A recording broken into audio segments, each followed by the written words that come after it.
So I get sent a lot of random Destiny 2 clips on Twitter, and this particular clip I'm referencing was somebody throwing a Chaos Reach Warlock's lightning ball melee at the ceiling and somehow picking up a kill. This piqued my interest enough to do some light investigation as to how this happened. Of course, the way it works is that you send out a lightning ball, and once it detonates, it sends a perpendicular lightning bolt downward that hits for 70 damage. After solving this tiny Destiny mystery, I stored that information away just for later, for when it made sense. Who would have thought that with the last word coming out, it made sense to bust out this tech? Be like, hey, I'm gonna help. Oh, yes! Oh my goodness, I just watched the stream right now. To quickly break down what you're seeing, I tap the guy in the face twice, 68 damage apiece, and then I shoot the lightning ball for the 70 damage cleanup. Because I'm wearing the Vampire's Caress exotic gauntlets, I get my health back on that melee kill. After hitting that combo, I thought what any Destiny player would think, which is, hey, the last word combos really well with this. But I was wrong. It combos perfectly. Let me explain. Until I was corrected by Twitch chat user Spayce of AIDS, his channel's in the description, I had thought that the lightning ball melee detonated after distance traveled. But I was really wrong. It detonates on proximity, making this build scary. On subject though about why the last word combos so perfectly with this, why it fits like a glove, pun intended, is because the last word experiences drop off at 22 meters and the lightning ball melee detonates at 23. When you're using the last word at a distance of 23 meters, you'll hit 62 damage. So when you see your last word hit 62, you know that's the maximum distance at which you can use the lightning ball. If you add up the damage, that's 62 headshot, 70 damage from the lightning ball, that equals 194, which is mid-resilience guardians. If you do encounter a max resilience guardian, don't fret. Just take 1 or 2 steps forward, hit 63 damage, 64 damage, whatever, then throw the melee.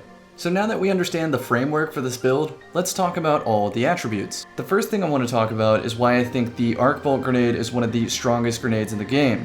For this build specifically, the Arc Bolt weakens opponents enough so that you can finish them off with a melee. My preference to use for the Arc Bolt is to use it to lead a team fight because, in my opinion, it's the most likely grenade to hit the whole team. So dusting off my art degree, let's go, let's talk about why Firebolts and Arc Bolts are different. So if you throw a Firebolt at a crowd and one person's behind cover, it's unlikely that you're going to hit all 3 because the cover is blocking them. But if one person is exposed with an arc bolt, it chains to the nearest person, chains to the next nearest person, and then chains to the next nearest person. So in other words, if one person's out of position behind cover, then it hits all 3 of them. A little slow out of the gate, bump teammates back.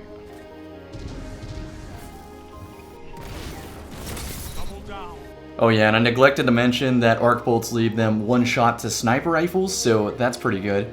The next component of the build is the last word itself. The last word, for those of you who don't know, is the strongest close quarters weapon in the game. Just 2 body shots, that's 51 damage apiece, leaves them susceptible to a melee cleanup.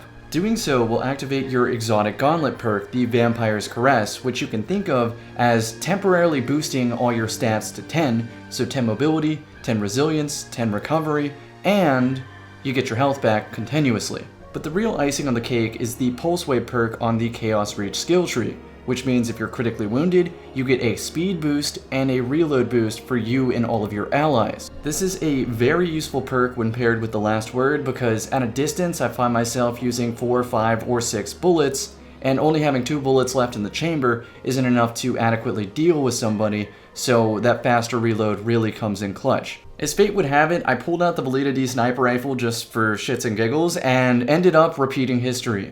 Let's fight again. Ricochet, man, I will do it to you. You think I hate me? I did do it to him. Oh, I lost it. Oh! I used the hell out of that gun, and there were instances where I just didn't get tagged by players who should have hit me.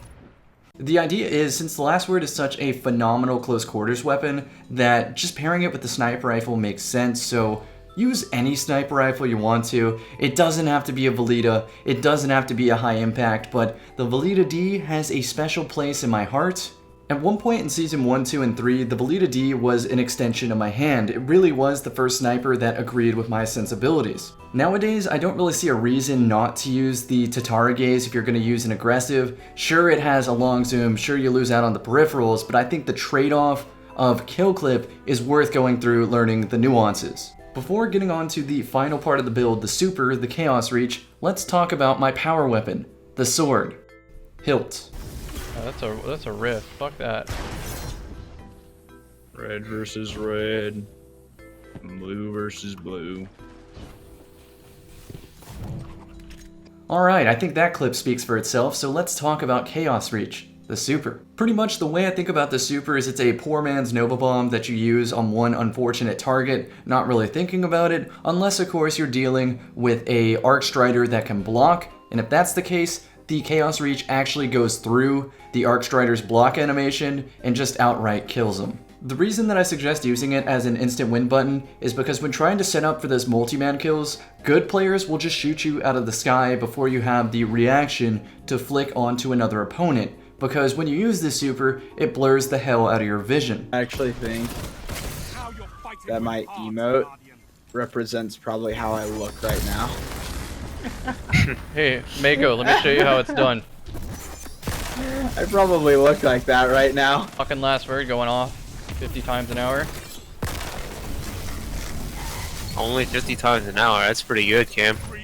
The reason I'm replaying this clip in the background is notice that I cut off my super early, and then take a look at my super bar. You'll see that it has 1/3 of it left. So I make one orb of light, and I still have 1/3 of my super left. Using the super in this fashion can guarantee your team one orb of light, and you can guarantee yourself the first super by using 5 super mods, and when you're 2/3 of the way to your super, switch to the Geomag exotic boots. In a typical match, my teammates aren't too far behind me when it comes to super energy, so just that one orb of light is all it takes to start cycling supers. So what I do is I use my 5 super mods, I switch to Geomags when I'm 2/3 of the way, then I run a little bit, get my super, use my super on one single person, exit the super early, get 1/3 of my super back, and then switch back to Karnstein armlets. You would think with 5 super mods that you would be in dire need of grenade, melee, and class ability energy, but the way the subclass works is if you pick up a kill, you create an ionic trace that'll find you. Like look at the floor, it just finds you. You get a little bit of super energy, a little bit of grenade energy, a little bit of melee, a little bit of class ability, and it all works out. So now, putting everything we've learned about this build together, this is a S tier contender for a Slayer sniper build, and I think under the right circumstances, with a healer, Attunement of Grace Warlock as a teammate with maybe Lunafaction empowering riffs, this dynamic duo in theory creates the perfect storm, no pun intended, where your healer Warlock is keeping your Slayer alive, and your Slayer is killing everything in sight, working towards the first super. Your Slayer then gets the Chaos Reach, uses it on one person, makes one orb of light, which then gets your Attunement of Grace healer Warlock his super to maybe use uncontested.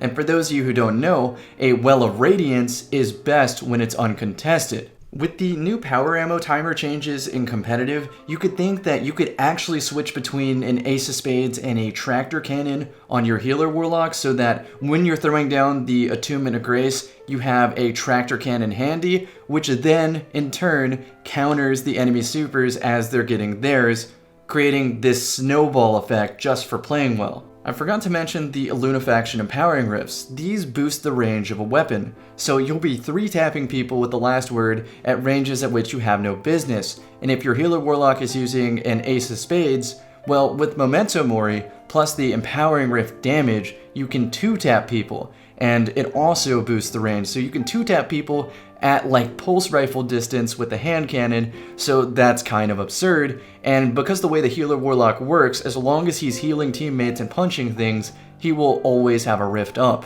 Also, depending on the resilience level of your opponents, with an aggressive sniper standing in an empowering rift, there is a chance that you can kill a person in a single body shot, making it so that your kill clip is even easier to activate. And right now I just thought of an idea where I make a follow-up video to this one about that Attunement of Grace build, and maybe 2 more follow-up videos after that, talking about what builds I would suggest for a very strong team composition. Like off the top of the head, I'm thinking Way of the Wraith with Not Forgotten and a Chaperone, and then round the team out with some sort of Missile Titan or Code of the Commander with a focus on suppressor nades. I don't know. But what I do know is when Crimson Doubles comes around, I got the best dynamic duo. I can be your healer, baby.